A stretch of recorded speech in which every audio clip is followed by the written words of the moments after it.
गन्ना 2027 कई वर्षों की देरी के बाद कोरोना उसमें एक कारण रहा कि जब वर्ष 2021 में जनगणना होना था, क्योंकि हर 10 वर्ष के गैप पे 10 ईयर के गैप पे हम देश में जनगणना कराते हैं, तब कोरोना का पीक आ गया था 2021 में और उसके बाद अलग अलग कारणों से टलता रहा।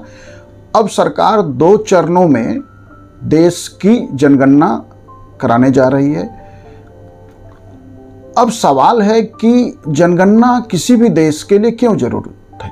तो देखिए, जनगणना से ही, सेंसस से ही हम केवल उसमें लोगों की गणना नहीं करते हैं, जनगणना ही लोगों की पहचान देता है।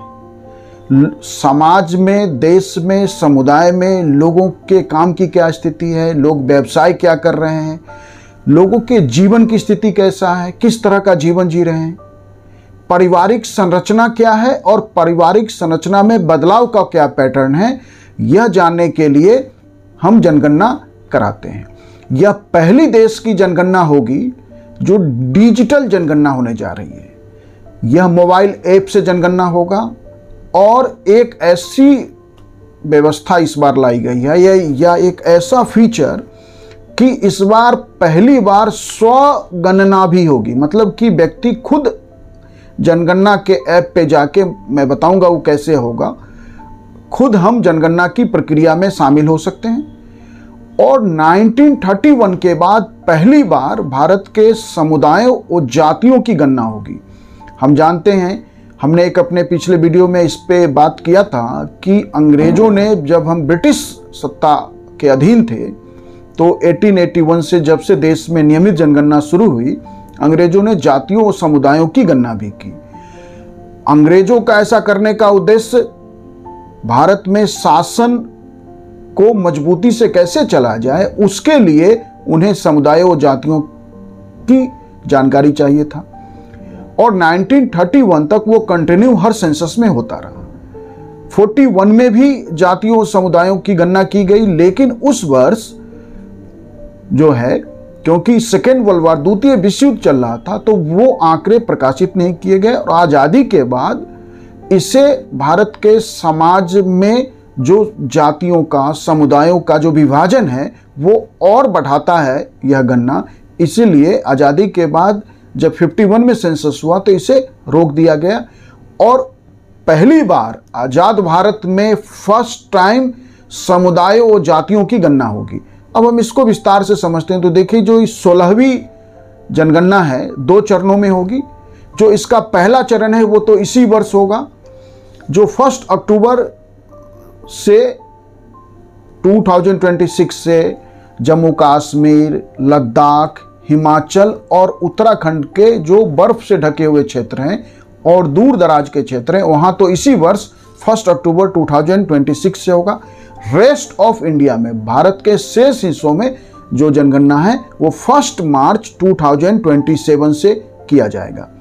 तो पहले लद्दाख, जम्मू कश्मीर, हिमाचल और उत्तराखंड के हिस्से में 1 अक्टूबर से इस वर्ष होगा और भारत के बाकी हिस्सों में 1 मार्च 2027 से होगा।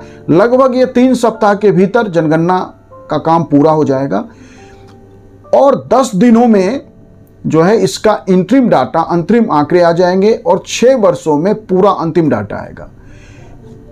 यह पहला देश का जनगणना है जो डिजिटल जनगणना होगी। इसमें जनगणना कर्मियों की संख्या 30 लाख होगी इस बार। और मुख्य रूप से स्कूल के शिक्षक, जो सरकारी विद्यालयों में सरकार द्वारा चलाए जा रहे स्कूलों के जो शिक्षक हैं, वैसे शिक्षकों को इस जनगणना के काम में गणनाकार के रूप में लगाया जाएगा, जिनकी संख्या 30 लाख होगा।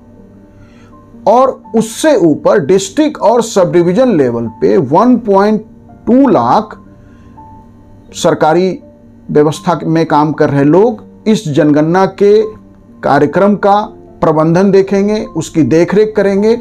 और पहली बार ऐसी जनगणना हो रही है जिसमें गणना कर्मियों को प्री लोडेड हैंडलेस डिवाइस दिया जाएगा या कहिए स्मार्टफोन दिया जाएगा, जिसमें बहुत सारे अलर्ट के साथ होगा कि जैसे गणना कर्मी जब किसी व्यक्ति के जाएंगे और मान लीजिए किसी के घर का, गांव में किसी व्यक्ति का घर का जो आकार है वो 200 यार्ड में बना हुआ है और उसने 2000 कर दिया, तो वो एक अलर्ट देगा।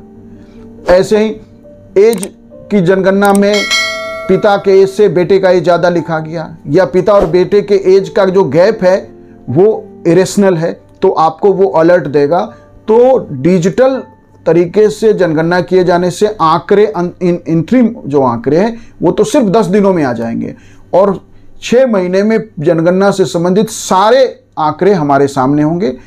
इसका जो पहला जनगणना का जो पहला चरण है वो घरों की गणना की जाएगी और सामान्यतः हर जनगणना में जनगणना वाले वर्ष से पहले वाले वर्ष में 1 मार्च से 30 सितंबर के बीच घरों की गणना की जाती है।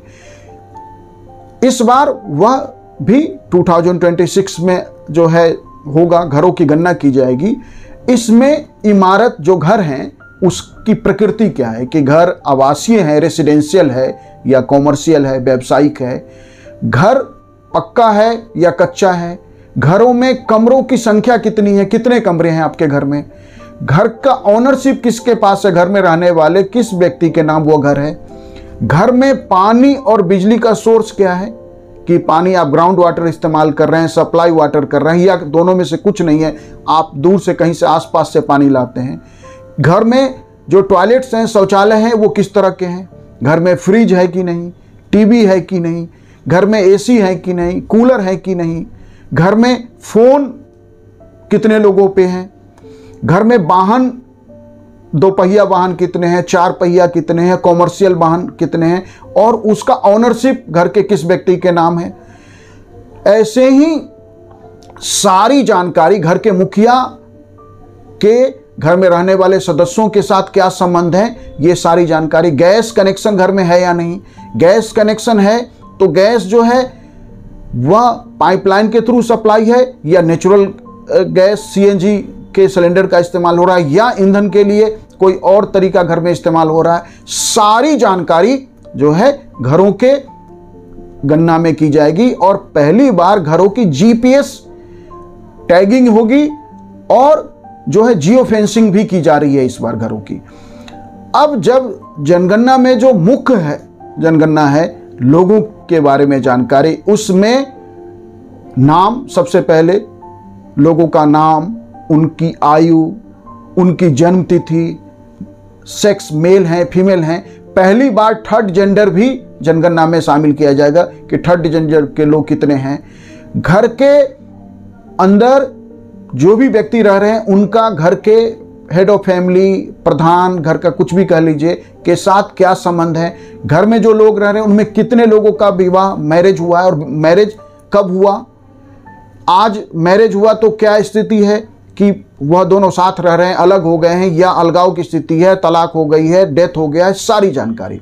घर में रहने वाले लोगों का शिक्षा क्या है, कितना एजुकेशन है, व्यवसाय क्या है, धर्म क्या है। और पहली बार हमने अभी बताया कि आपका समुदाय, जाति, जनजाति की भी गणना की जाएगी। यह पहली जनगणना है जिसमें 100 गणना भी उपलब्ध होगा कि प्रत्येक परिवार को स्मार्टफोन पे जो है सरकारी पोर्टल पे लॉगिन कर सकेंगे और लॉगिन करके हम जनगणना से संबंधित ये सारी जानकारी, विवरण खुद दर्ज कर सकते हैं ANP ऐप का उपयोग करके। बाद में जो है जब हम ऐसा करेंगे तो सिस्टम एक विशिष्ट जो है आईडी तैयार करेगा। जब घर में गणना कर्मी आएंगे तो उन्हें हम वो आईडी प्रस्तुत करेंगे और वो जो हमने जानकारी भरी है उसका मिलान करेंगे और सही होने पे ओके कर देंगे। तो पहली बार 100 गणना से भी इस बार जो है जनगणना के आंकड़े की प्रक्रिया की जाएगी या उसे शामिल किया गया है। तो इस तरह से देश में एक लंबे गैप के बाद, लगभग 6 वर्षों के अंतराल के बाद जनगणना होगा और 2027 के सितंबर अक्टूबर तक जनगणना के सारे आंकड़े हमारे सामने होंगे, देश के सामने होगा, व्यवस्था के सामने होगा, सरकार के सामने होगा। सभी लोग इस संदर्भ में जानकारी ले सकेंगे। Thank you.